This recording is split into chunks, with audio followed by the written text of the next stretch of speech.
नमस्कार दोस्तों, BNA network के यूट्यूब चैनल पर आपका स्वागत है। मैं हूं कुलभूषण। 2024 जो आम चुनाव होने हैं लोकसभा के, उसके लिए नीतीश कुमार विपक्षी एकता बनाने के लिए बड़ी मेहनत कर रहे हैं।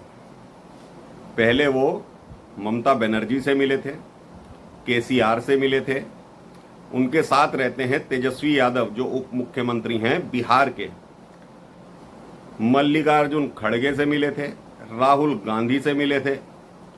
तो उनको बार बार रहकर ये ख्वाब आता है कि वो कभी ना कभी प्रधानमंत्री बन जाएंगे।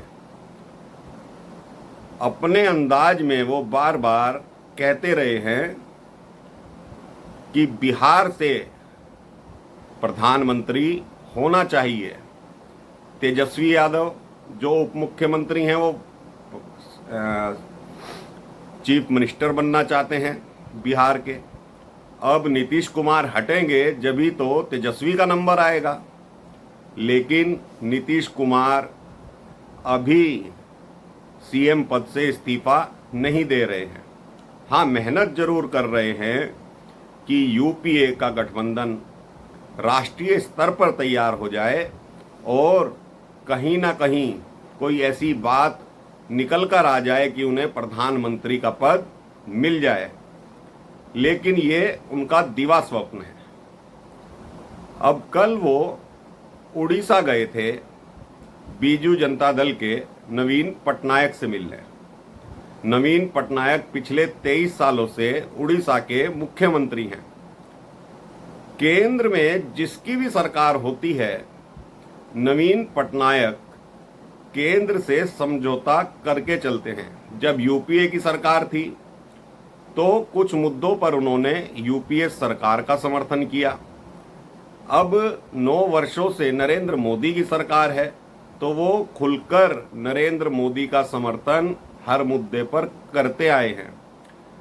धारा 370 का जब विषय आया था लोकसभा राज्यसभा में, तो नवीन पटनायक ने खुलकर समर्थन किया था नरेंद्र मोदी सरकार का। तो कल जब बिहार के मुख्यमंत्री नीतीश कुमार उड़ीसा पहुंचे तो बहुत लंबी लंबी बातें कर रहे थे प्रेस वालों के सामने।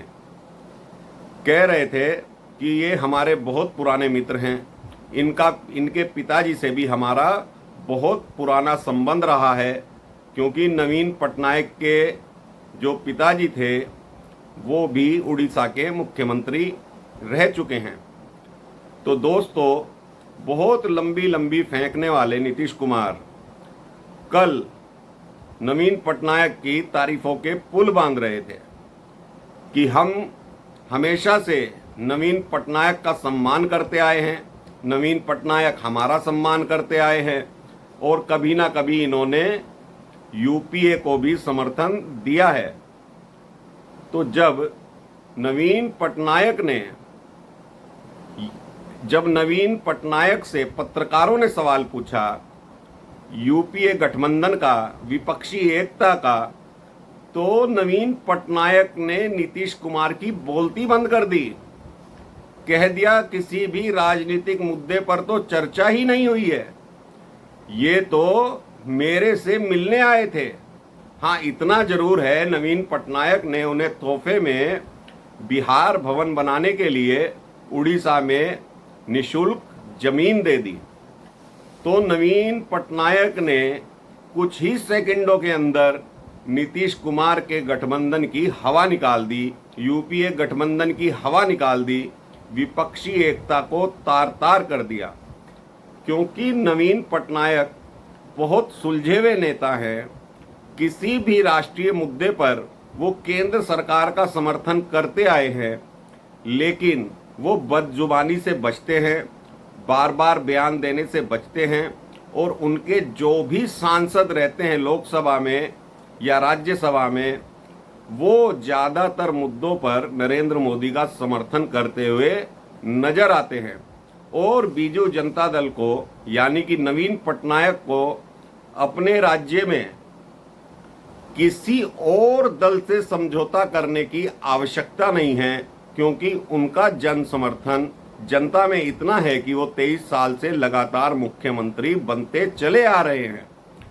तो ये जो नीतीश बाबू विपक्षी एकता बनाने निकले हैं, इनसे एक सवाल जनता भी पूछे और पत्रकार भी पूछें, जो ये जनता दल यूनाइटेड के नेता हैं, ये बिहार में ही चौथी पार्टी बनकर रह गई है, यानी तीसरी पार्टी बनकर रह गई है।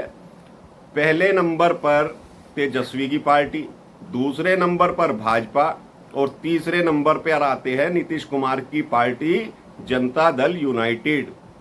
बिहार में इनकी छवि को गहरा आघात लगातार लगता रहा है और पलटू राम के नाम से मशहूर हो चुके नीतीश कुमार कभी भाजपा के साथ तो कभी लालू परिवार के साथ, तो इनकी विश्वसनीयता पर भी प्रश्न चिन्ह उठाए जा सकते हैं कि कल को ये क्या करेंगे।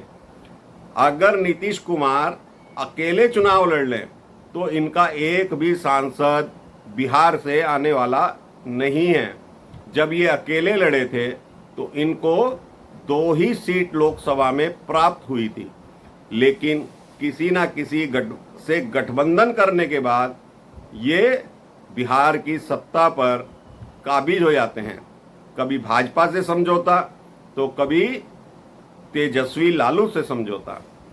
और जो अभी सरकार चल रही है बिहार में, वो कांग्रेस के समर्थन से चल रही है, तेजस्वी के समर्थन से चल रही है, कम्युनिस्ट पार्टी के समर्थन से चल रही है। नीतीश का जनाधार बिहार में लगभग खत्म हो चुका है। जो उनके पुराने साथी थे सब उन्हें छोड़ कर जा रहे हैं, लेकिन नीतीश बाबू राहुल गांधी से मिलने के बाद, खड़गे से मिलने के बाद अपने आप को यूपीए का सबसे ऊपर वाला नेता मान बैठे हैं। कह रहे हैं पूरे हिंदुस्तान में घूम घूम कर विपक्षी एकता को मजबूत करेंगे और नरेंद्र मोदी के खिलाफ एक संयुक्त मोर्चा बनाएंगे। नीतीश बाबू, महाराष्ट्र में आप जाइएगा तो आपका क्या जनाधार है? यूपी में अखिलेश यादव से आप मिलते हैं तो यूपी में आपका क्या जनाधार है? हिमाचल में क्या जनाधार है? पंजाब में क्या जनाधार है? कौन से संयुक्त मोर्चे की बात करते हैं? जो भी दल हैं, क्षेत्रीय दल, उनका अपने अपने राज्यों में तो प्रभाव है, लेकिन अन्य राज्यों में किसी भी दल का कोई प्रभाव नहीं है। सिर्फ एक आम आदमी पार्टी है जिसकी 2 राज्यों में सरकार चल रही है, कांग्रेस की 3 राज्यों में सरकार है। तो अन्य कोई भी क्षेत्रीय दल ऐसा नहीं है जिसकी 2 राज्यों में सरकार हो। गिने चुने 1-2 विधायक किसी भी दल के जीत के आ सकते हैं, वो भी अपनी छवि के आधार पर वो विधायक चुनते हैं, ना कि दल के हिसाब से। अगर कोई व्यक्ति जनाधार वाला नेता है और वो तृणमूल कांग्रेस का टिकट ले ले तो ये नहीं हो जाता कि वो तृणमूल कांग्रेस का विधायक है, क्योंकि वो अपनी छवि पर विधायक बनता है। तो इसी प्रकार ये जो दिवा स्वप्न दिन में सपने देख रहे हैं नीतीश कुमार प्रधानमंत्री बनने के, मोदी का रथ रोकने के लिए पूरे भारत में घूमने वाले हैं, तो कल नवीन पटनायक ने एक ही बात कहकर उनकी वाणी को विराम दे दिया कि हमारी कोई राजनीतिक चर्चा हुई नहीं है। तो नीतीश कुमार, आप करने क्या गए थे? गठबंधन करने गए थे, यूपीए को मजबूत करने गए थे, तो नवीन पटनायक ने आपको जमीन दी है, ना कि गठबंधन के लिए तैयार रहने के लिए कहा है। उन्होंने आपको बिहार भवन बनाने के लिए झुंझुना पकड़ा दिया कि आप ये जमीन ले लीजिए, लेकिन मुझे माफ करिए, ये बात नवीन पटनायक ने पत्रकारों के सामने कही और ये आज न्यूज़पेपर में भी है और मीडिया चैनलों पर भी थोड़ा थोड़ा चल रहा है। नवीन पटनायक ने नीतीश बाबू की संयुक्त मोर्चे वाली जो विपक्षी एकता बनाने चले थे उसकी हवा निकाल दी। नीतीश बाबू, आप जब तक मुख्यमंत्री हैं अपनी कुर्सी की चिंता कीजिए, कब तेजस्वी आपको झटका दे दें आप मुख्यमंत्री भी नहीं रहेंगे, क्योंकि आपकी पार्टी में विघटन होता जा रहा है। आपके पुराने साथी आपको छोड़ कर जा रहे हैं, तो नीतीश बाबू अब कौन से राज्य का दौरा करिएगा ये तो हमें पता चल ही जाएगा, लेकिन विपक्षी एकता इतनी आसान नहीं है। तो अभी के लिए दोस्तों इतना ही। मेरा कंटेंट आपको कैसा लगा कमेंट करके बताइए, वीडियो को शेयर कीजिए, लाइक कीजिए, चैनल को सब्सक्राइब कीजिए। धन्यवाद, नमस्कार, भारत माता की जय, वंदे मातरम।